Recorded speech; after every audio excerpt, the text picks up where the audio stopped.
As a person with ADHD, I have maintained throughout my life a very, let's call it a broad range of interests and hobbies.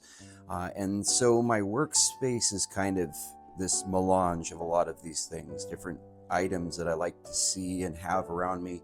Some of it is to satisfy my issues with object permanence, but a lot of it is just to be constantly reminded that I am surrounded by fantastical worlds and events and things that kind of help me escape the drudgery of day-to-day life, whether it's fun or fearful, or hopefully a combination of both.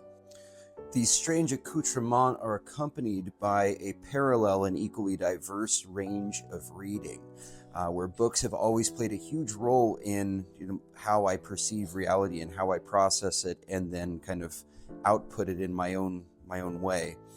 Though I can cite any number of books as having been influential to my development as an artist and a writer, perhaps the book that has impacted me the most was one of the first, which was this book called Trapped in the Black Box by R.G. Austin and illustrated by Doug Jamieson. I can still remember the night that my dad brought this book home. It was my first experience with a book where I got to choose what happened, and it was also sumptuously illustrated with pictures of manticores and Sasquatches.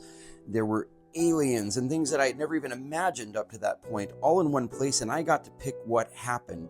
It was like a literal roller coaster ride for my young imagination, and right there at the center of it was this Dracula figure astride a brontosaurus.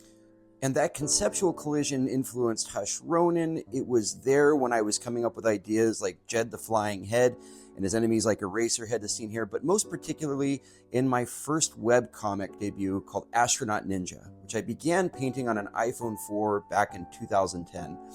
And Astronaut Ninja features, obviously, an astronaut ninja, but also his counterpart and inversely evil brother, the Warlock Ninja, who's a bit of a necromancer.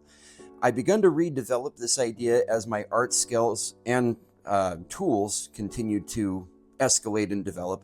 And the visual territory is still very reminiscent, I think, of being trapped in this black box. Though the original strip paperback copy is now long gone, I've repurchased it in an adult life, and the echo of Trapped in the Black Box continues to influence my work as a comic book creator and artist. Well, that's me. But now I want to hear from you. What is one book or story or toy or something that influenced you most particularly as a developing artist or writer? Let me know in the comments. I want to know what it is because I want to check it out.